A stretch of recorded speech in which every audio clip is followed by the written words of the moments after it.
The countries in the world can be categorized in two categories: developed countries and less developed countries or developing countries. The characteristics of developed countries are that the per capita income is very high. Majority of the population or the labor force is engaged in secondary and tertiary sector, that is to say, in the manufacturing activities and services activities. Whereas in less developed countries or developing countries, majority of the workforce is engaged in the agriculture and allied activities. An insignificant number of people are engaged in manufacturing and services sector. Secondly, in developed countries, major portion of the national income is originating in the manufacturing sector and services sector. Whereas in developing countries, most of the GNP comes from the agriculture and allied activities. Another characteristic is this, that in developed countries, the industrial sector is using modern technology which is more efficient, whereas in less developed countries or developing countries, the technology which is being utilized is primitive. The capital per labor or capital intensity is high in developed countries, whereas the capital intensity is low in developing countries. Now, these differences are there because of the fact that developed countries have achieved all this through the process of industrialization. In developing countries, there is no industrialization, or the number of industries which are existing, their output and the number is insignificant. Industrialization play a very important role in development of the country. This is borne out by the experience of the present day developed countries. Now we look at what are the contributions of the industrialization in the development of a country. Industrialization or industrial development generates employment opportunities in countries which are having large population and experiencing rapid growth of population. Agriculture cannot absorb the rapidly increasing population. As a result, there is a need for developing alternative sources of employment.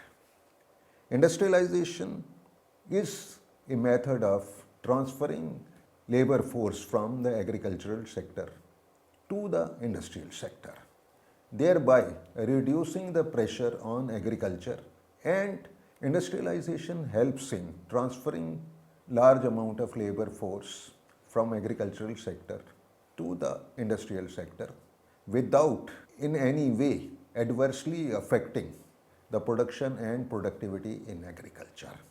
The simple reason is that in agriculture we already have surplus labor or disguised unemployment. Therefore, the role of industrialization is that it generates employment opportunities and it also removes pressure of population on the agricultural sector, thereby opening ways for development of agriculture. In developing countries, we have vast inequitable distribution of land. The size of farm is small, the farms are fragmented. There is also a problem of fragmentation due to many factors. The agricultural productivity is low and people are attached to land. The agricultural production and productivity cannot be increased substantially because of the social and other economic factors. The only way out is industrialization. Due to many economic factors and social factors, it is not possible to increase the agricultural production and productivity substantially. This requires different types of reforms and changes which will involve a long period of time. In this situation, to increase the GNP per capita, there is only one way out, and that is rapid industrialization. In these countries, there is a need for developing industries to raise the per capita income. In developing countries, there is a need for developing the industries to raise the per capita income. The expansion of industrial sector will not only generate employment but also raise the income of the people. This will lead to increase in aggregate demand and consequently demand for industrial as well as agricultural goods. And as a result, this will lead to increase in expansion of the country. This gives an incentive for economic development. As mentioned earlier, the industrialization leads to increase in GNP per capita. This leads to increase in saving and investment. Underdeveloped countries are facing a problem of low saving and low investment. They are underdeveloped or they are called developing economies because the rate of saving and investment is low compared to the rate of saving and investment in developed countries. If industrialization takes place, the income of people will increase. This will promote saving and investment, and this will go a long way in the increase in saving and investment will help the country to create more productive capacity, and as a result the GNP per capita income will further increase. Industrialization creates interlinkages. When some industries are developed, they lead to increase in demand for raw material. They also create opportunities for industries in the forward direction. In the backward direction, let us look at an example. When industry A is established, the demand for raw material needed by industry A creates opportunities for those industries which are producing this raw material.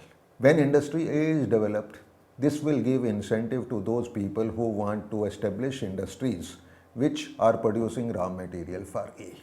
Similarly, the output of industry A will become the raw material of other industries, and the raw material will be available to these industries at low rate.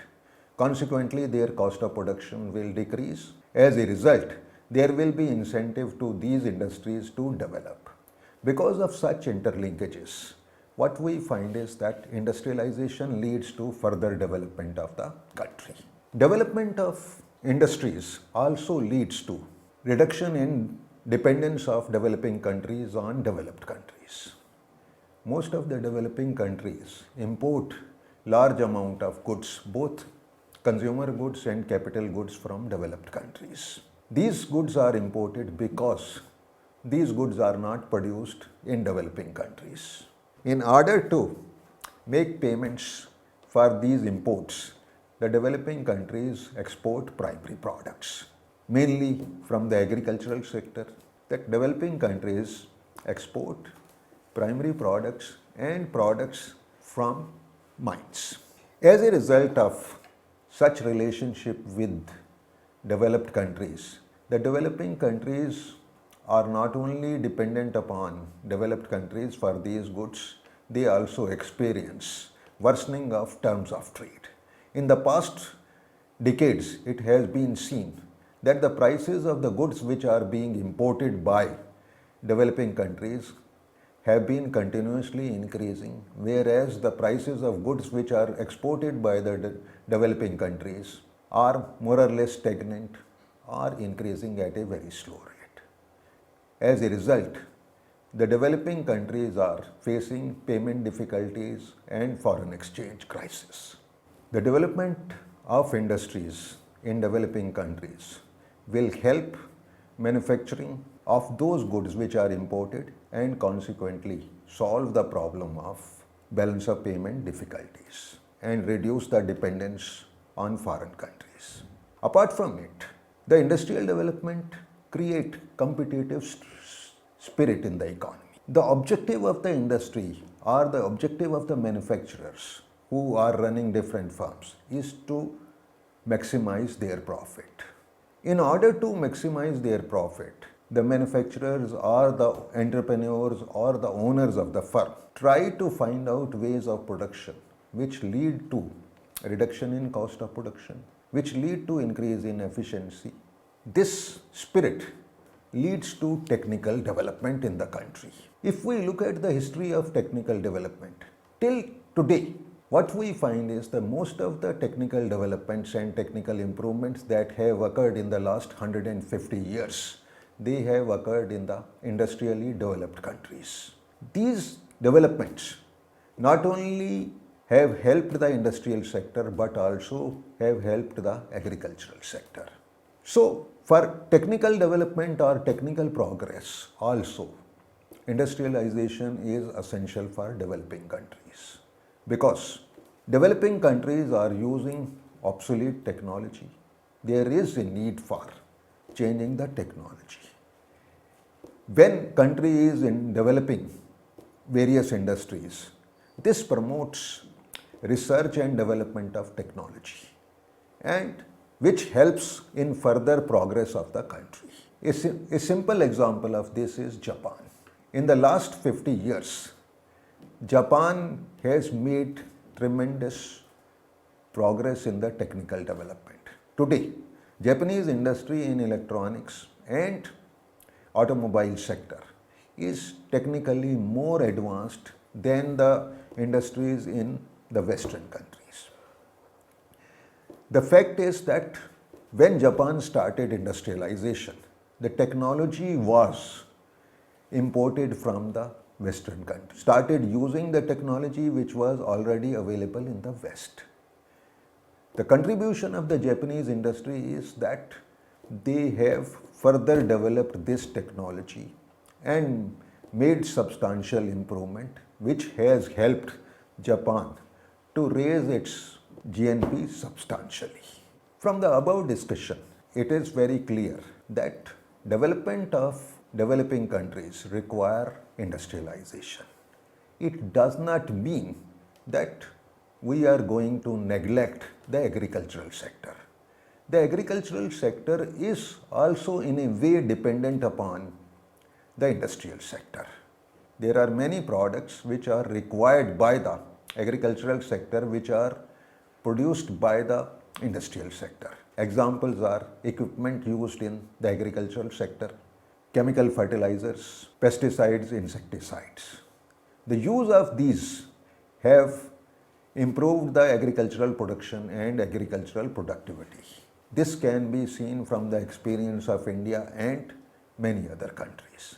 Similarly, agricultural sector provides inputs to the industrial sector. There are many agricultural products which are used by the industrial sector. And industry is in a way related to the agricultural sector. One particular branch of industry which we call as food processing industry is dependent upon agricultural sector. And agricultural sector is also dependent upon the industrial sector for supplying the products which it is producing. That otherwise if the food processing industry is not there, then who will purchase these products? What is the incentive for increasing the agricultural production? Similarly, we can see industry is also dependent upon agriculture sector when agricultural incomes are increasing. Demand for industrial goods, particularly manufactured consumer goods, increase in the agricultural sector. This promotes further industrialization. From the above discussion, we conclude that industrialization in developing economies is necessary for further progress, development of the country, not only agriculture and industry, for increasing the GNP per capita income, for creating employment opportunities. As far as these points or these factors are concerned, there is unanimity. The question arises is, what should be the pattern of industrialization in developing countries? Should we establish heavy and basic industries or should we establish light consumer goods industries while starting or initiating the process of industrialization? In the Western countries, particularly in Britain and other countries in the Europe during the 18th century, in the initial stages of development, light consumer goods were produced. And later on, basic and heavy industries were established. Basic and heavy industries are those industries which produce goods for other industries. These goods are not consumed by the consumers directly, rather these goods are used by the other industries for production of other goods. Examples are machines and other intermediate products, right? Now, in India, we started the process of industrialization in the second five-year plan, that is to say, in the year 1956. The strategy for development of industries, which was adopted by the Indian plan, was to develop heavy and basic industries. In the initial stages of development, steel industry, heavy electricals, heavy machines, and heavy chemicals were established, and these industries were established in the public sector. The reasons which were given for adopting such a strategy were that these are the industries, development of which will help us in future. Once we are able to develop these industries, our dependence upon foreign countries for developing new industries will end. So this strategy was continued in our country till 1980 or late 80s. The second reason for adopting this strategy was that it was felt that private sector didn't have sufficient resources to invest in these industries. If these industries are not developed in the public sector, in that case they will not be developed at all. The private sector always looks for quick profits. As far as these industries are concerned, they have a long gestation period. Profits are generated after long period of time. So private sector didn't have any incentive to establish these industries. After 1990, these sectors have been opened for the private sector also. The purpose of opening of these sectors for private sector is that entry of private sector in these areas will promote competition in the economy, and this competition will pressurize the public sector to improve its performance and efficiency. The reason is that many of the public sector undertakings are not working properly. Their efficiency is low, they are incurring losses. The policy change occurred because it was felt if there is competition, only in that case the public sector will improve its efficiency and productivity. Today, we are more or less self-sufficient as far as establishment of new industries is concerned. We are in a position to establish heavy and basic industries. We are in a position to establish durable consumer goods without any help from foreign countries. There are only few sectors where ultra-modern technology is required, where our dependence upon other country is still there. Overall, what we can say that we have made substantial progress as far as the industrial development is concerned. Although this progress is not very significant when we look at our population growth.